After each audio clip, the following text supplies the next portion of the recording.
What if I told you the American dream is no longer decided by hard work, but by a black box you can't see? In today's economy, hidden bias has been automated, and financial algorithms are making life-altering credit decisions without your consent. Your personal behavior, where you shop, and even your phone's battery life are now secret weapons used against you. This is systemic bias reinvented for the digital age. It's not just about credit scores anymore. It's about algorithm discrimination. Every click you make feeds a system designed to maximize economic disparity while claiming to be neutral. We are peeling back the layers of fintech to reveal how demographic factors are quietly restricting your accessibility to wealth. From predatory interest rates to denied opportunities, we'll show you exactly how the machine targets your wallet. It is time to demand data fairness. It is time to understand the code that controls your life. Welcome to the unvarnished truth about your financial future. Let's break the black box wide open. Have you ever wondered why your credit card application was rejected while your coworker with the same salary got approved instantly? Or why you're paying 18% interest on a loan when someone else, with a nearly identical financial profile, is paying just 6%? Here's the uncomfortable truth. It might have nothing to do with your credit score, your income, or even your payment history. It could be because you charged your phone at the wrong time of day, because you use Yahoo instead of Gmail, because you shop at certain stores, or live on the wrong side of an invisible digital line that was drawn around your neighborhood without your knowledge or consent. Right now, at this very moment, algorithms are making life-altering decisions about your financial future, and they're using data points you never agreed to share. They're watching how often your phone battery dies. They're tracking whether you use iOS or Android. They're analyzing your social media activity, your shopping patterns, even the punctuation in your text messages. And based on this digital surveillance, they're deciding whether you deserve access to affordable credit, a fair interest rate, or any opportunity at all. This isn't science fiction. This isn't a conspiracy theory. This is happening right now to millions of Americans, and most of them have absolutely no idea. You see, we like to think we live in a meritocracy, that if you work hard, pay your bills on time, and play by the rules, the system will treat you fairly. But what if I told you that the same discriminatory practices that redlined entire communities in the 1930s never actually went away? They just got smarter. They learned to hide. In the past, banks used red ink on physical maps to deny mortgages to black neighborhoods. Today, they use artificial intelligence and machine learning to do the exact same thing, except now it's invisible, unregulated, and affecting people across every race, income level, and background. The maps are gone, but the red lines remain, buried deep inside algorithms that no one can see, challenge, or escape. Have you ever felt like the system is rigged against you, but you couldn't quite put your finger on why? This is why. What you're about to discover isn't just another tech privacy issue. This is about money, opportunity, and whether you'll ever be allowed to build wealth in America. Stay with me until the end, because by the time we're done, you're going to understand exactly how this invisible regime works, why your digital footprint now matters more than your FICO score, and most importantly, what you can do to fight back before it costs you thousands more. But before we go any further, I need your help with something critical. The same algorithmic systems that are denying you financial opportunities are also controlling what content you see on platforms like this one. YouTube's algorithm decides who gets to see this video, and right now, it's programmed to favor safe, corporate-friendly content over hard truths, like what you're watching. That's why your like, your comment, your subscription, they're not just metrics, they're acts of resistance. Every time you engage with this video, you're telling the algorithm that this message matters, that people deserve to know how they're being exploited, and that we won't let this story get buried. So if this is hitting home for you, hit that like button right now and subscribe so we can keep breaking through the noise together. And here's what I really want to know. Have you ever been denied credit, quoted a higher rate, or treated differently by a bank or lender in a way that just didn't make sense? Drop it in the comments. because I guarantee you're not alone, and your story might be exactly what someone else needs to hear. Now let me take you back to a moment in American history that most people have never heard about, but one that's shaping your financial life right now, whether you realize it or not. In 1933, during the Great Depression, the federal government created something called the Homeowners Loan Corporation. Their job was to help stabilize the housing market, but what they actually did was draw a map of America that would determine who got to build wealth and who didn't for the next century. They color-coded entire neighborhoods based on their investment risk. Green meant safe, blue meant still desirable, yellow meant declining, and red meant hazardous. If your neighborhood was marked red, banks wouldn't give you a mortgage. You were locked out of home ownership, which meant you were locked out of generational wealth. And here's the part that should make your blood boil. The primary factor that determined whether a neighborhood got redlined wasn't crime rates, wasn't economic data, wasn't infrastructure. It was race. If black families lived there, it was automatically deemed hazardous.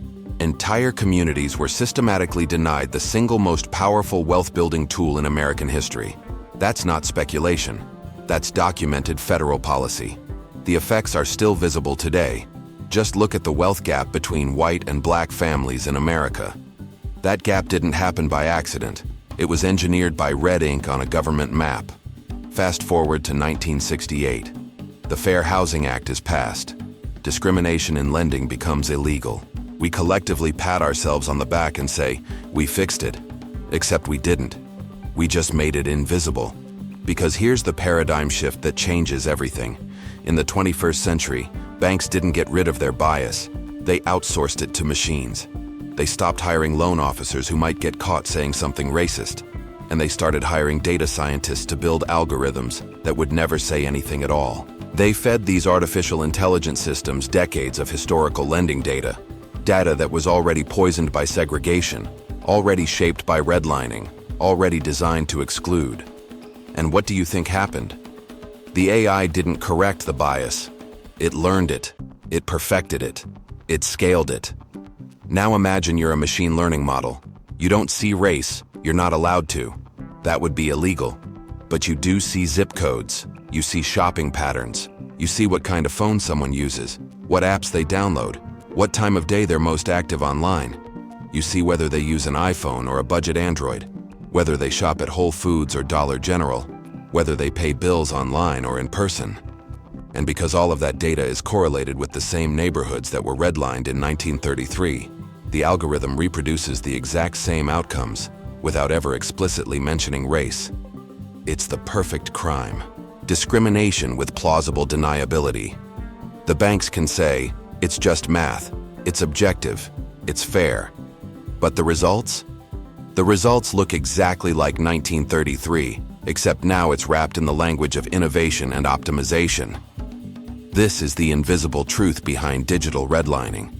The maps are gone, but the borders remain, hidden inside black box algorithms that no one can audit, no one can challenge, and no one can escape. Your financial destiny is being determined by a system that was trained on America's most shameful legacy, and it's making decisions about you every single day without your knowledge or consent. If this is starting to click for you, if you're realizing that maybe your struggles with credit, with loans, with getting ahead financially aren't entirely your fault, drop a comment and just write, "This makes sense now." Now I want to go deeper into the mechanics of how this actually works, because this is where it gets truly insidious. When you confront a bank about why you were denied or why you're paying a higher rate, they'll tell you something that sounds perfectly reasonable. Our AI doesn't discriminate. It's completely colorblind. It doesn't even collect data on race or ethnicity. And technically, they're telling the truth. But here's the psychological trap they're relying on you not understanding. The AI doesn't need to know your race to discriminate against you. It uses something called proxies. A proxy is a seemingly neutral data point that just happens to correlate strongly with a protected characteristic like race, income level, or where you grew up. Think of it as discrimination by association. The algorithm learns patterns from historical data, and those patterns are soaked in decades of inequality. So even though the AI never sees your race, It sees everything that statistically correlates with it, and it makes decisions based on those correlations. Let me give you some real examples that are happening right now. The device proxy. Artificial intelligence systems have learned that people with higher incomes and better credit tend to use the latest iPhone models. People with lower incomes or worse credit are more likely to use older Android devices or budget smartphones. So what does the algorithm do? It penalizes you for using an Android, not because there's anything wrong with Android, but because it's statistically associated with higher financial risk. You could have perfect credit, a stable job, money in the bank. But if you're applying for a loan on a 3-year-old Samsung, the AI has already decided you're less trustworthy than someone with an iPhone 15 Pro. That's not science. That's automated prejudice dressed up as data analysis. The time proxy. Do you shop online late at night? Maybe you work a night shift. Maybe you're a parent who can only get things done after the kids go to bed.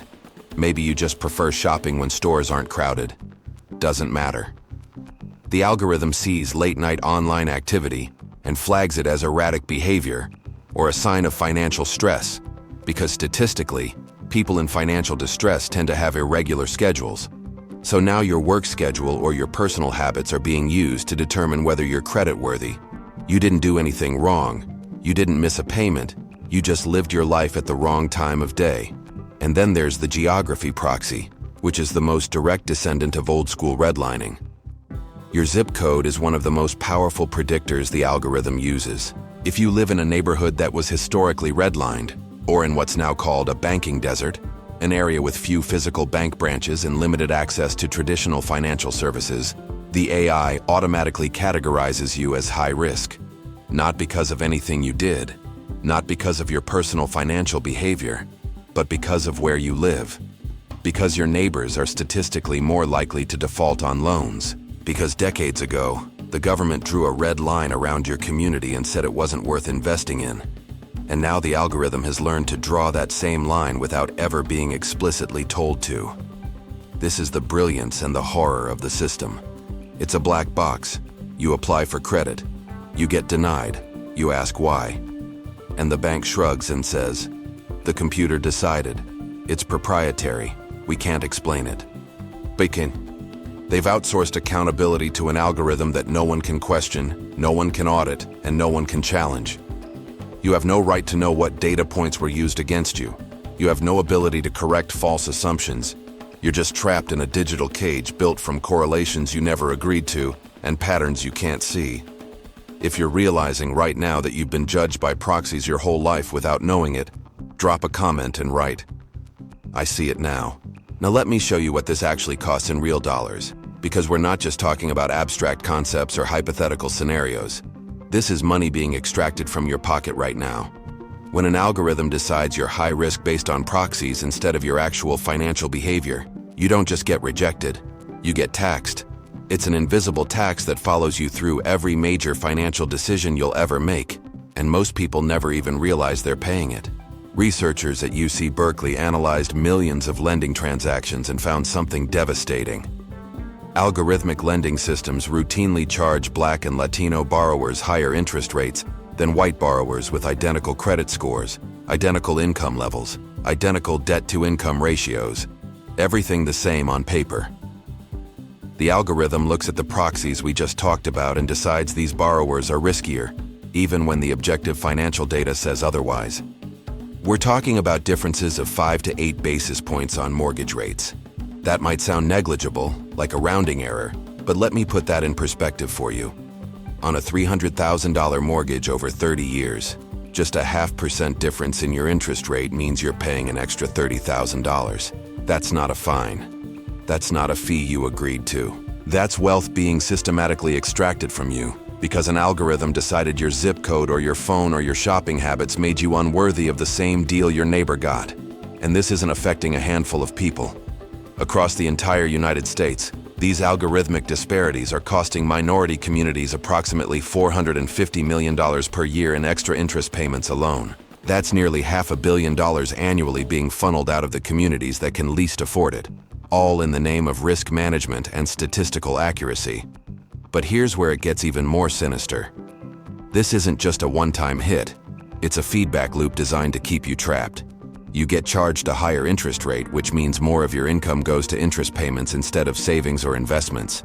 With less savings, you can't build an emergency fund, so when unexpected expenses hit, you're more likely to miss a payment or rack up credit card debt. That damages your credit score, which the algorithm uses as proof that it was right to charge you more in the first place. So next time you apply for credit, the AI sees your lower score and charges you even more. And the cycle repeats, and tightens, and accelerates. This is how the system creates a permanent financial underclass, not through explicit discrimination that you could point to and fight, not through a loan officer saying something overtly racist that could be reported and punished, but through a faceless algorithm that hides behind the language of objectivity and statistical modeling while perpetuating the exact same outcomes as the redlining maps from 1933. The banks get to claim they're being data-driven and neutral, while entire communities are locked out of home ownership, locked out of wealth accumulation, locked out of the opportunities that previous generations used to build financial security. And the cruelest part? The algorithm tells you it's your fault. It frames your higher interest rate as a reflection of your personal risk, as if you did something wrong, as if you made bad decisions. It never tells you that you're being penalized for living in the wrong neighborhood, or using the wrong phone, or shopping at the wrong time of day. It just quietly charges you more and moves on to the next applicant.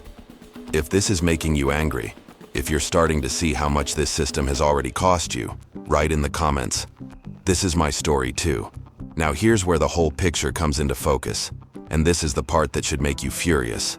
You have to ask yourself, who actually benefits from this system?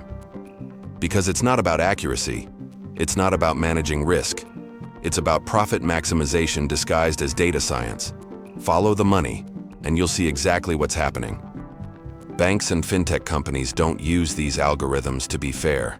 They use them to extract as much money as possible from the people who have the fewest options to fight back.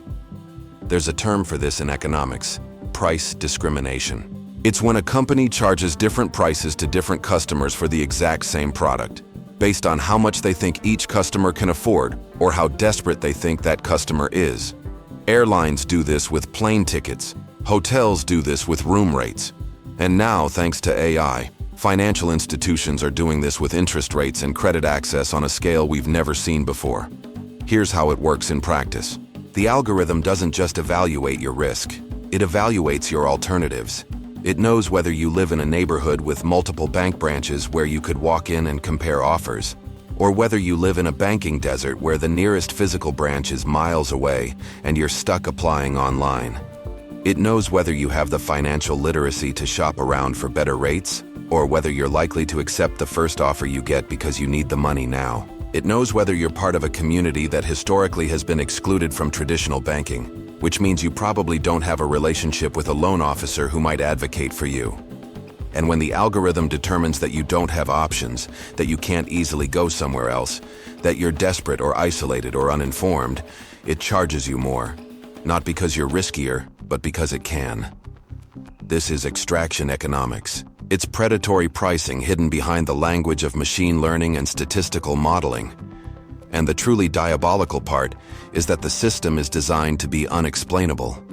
When regulators or civil rights organizations demand to know why certain groups are being charged higher rates or denied credit at higher percentages, the banks have a ready-made defense. The model is too complex to explain. It's a proprietary algorithm. It uses thousands of variables and interactions that even our own data scientists can't fully interpret. It's the perfect shield.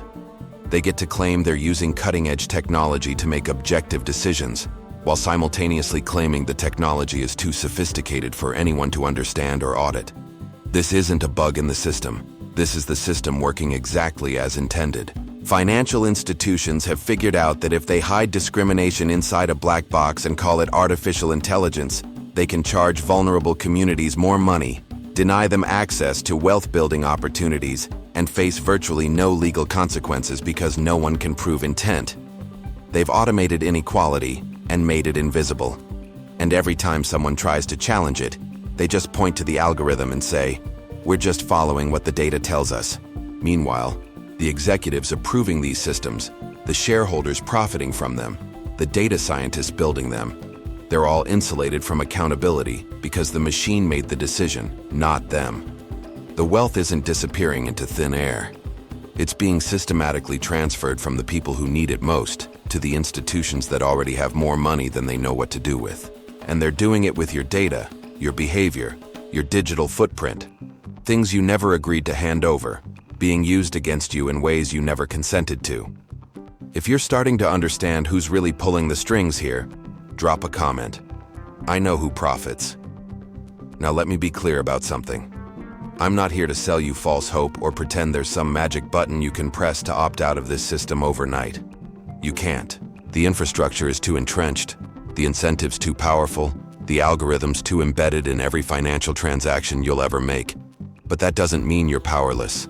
There are cracks in the armor, ways to fight back, strategies to force the system to see you as a human being instead of a data point. And more importantly, there are collective actions we can take to start dismantling this entire regime from the inside out. First, understand that the game is rigged, but you can still learn the rules and use them against the house.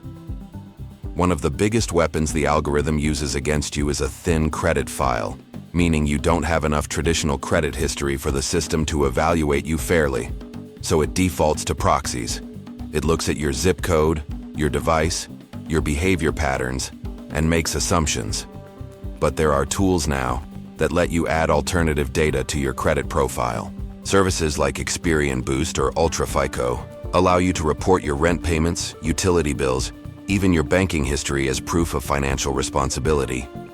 This isn't a perfect solution, and frankly, it's infuriating that you have to go out of your way to prove you're trustworthy when the system should be giving you the benefit of the doubt. But if you have a thin file, this forces the algorithm to look at your actual payment behavior instead of just profiling you based on where you live or what you own. Second, and this is critical, stop accepting vague explanations when you get denied credit or charged a higher rate. Under the Equal Credit Opportunity Act, you have a legal right to know the specific reasons why you were denied. Not generic corporate speak like insufficient credit history or too many recent inquiries. Actual concrete factors. What data points did the algorithm weigh most heavily? What thresholds did you fail to meet? If an AI made the decision, demand a human review.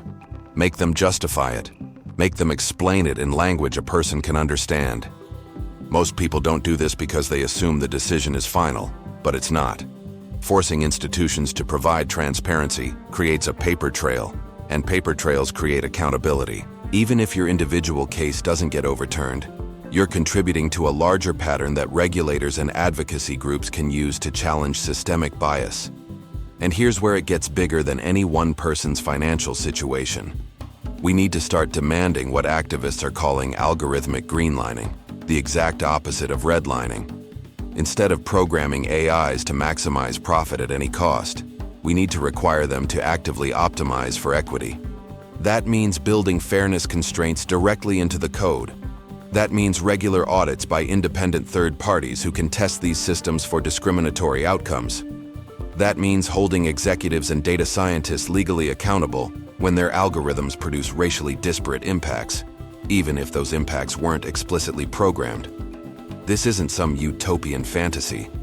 Other countries are already moving in this direction. The European Union has proposed regulations that would ban certain high-risk AI applications and require explainability for automated decisions that significantly affect people's lives. We can do the same here, but only if enough people understand what's happening and demand change. This is about more than your credit score or your interest rate. This is about whether we're going to let a handful of corporations use artificial intelligence to resegregate America along digital lines, or whether we're going to reclaim our right to be judged as individuals, not as statistical projections. If you're ready to be part of that fight, comment. Count me in. The red lines of the 1930s were drawn in ink on paper maps. The red lines of the 2020s are written in code, hidden inside algorithms that most people will never see. But here's the thing about code. It can be rewritten. Systems can be challenged. Power structures can be dismantled when enough people understand how they work and refuse to accept them as inevitable. If you made it this far, you're already part of a different conversation. You're not just scrolling anymore. You're not passively accepting what the financial system tells you about your worth. You understand now that your digital footprint isn't just about privacy, it's financial currency. Every click, every purchase, every behavioral pattern is being weaponized against you to determine what opportunities you're allowed to access and what price you'll pay for them. That knowledge changes everything, because you can't fight what you can't see, and now you see it. If this video shifted something in you, if it made you angry or motivated, or just more aware of how the game is actually played, do me a favor. Leave a comment right now and write, "I see the code." I want to know who's really paying attention, who's ready to stop being a passive participant in their own financial exploitation. And hit that like button, because every engagement on this video tells the algorithm that this message matters, that people want the truth even when it's uncomfortable, and that we're not going to let these conversations get buried. Now that you understand how the algorithm judges you, the next step is learning how to work within the system while we fight to change it. I've got a video that breaks down the specific strategies you can use to improve your credit score and your financial position, even while operating inside this rigged game. Click it and keep this momentum going, because awareness without action is just frustration, and you deserve better than that.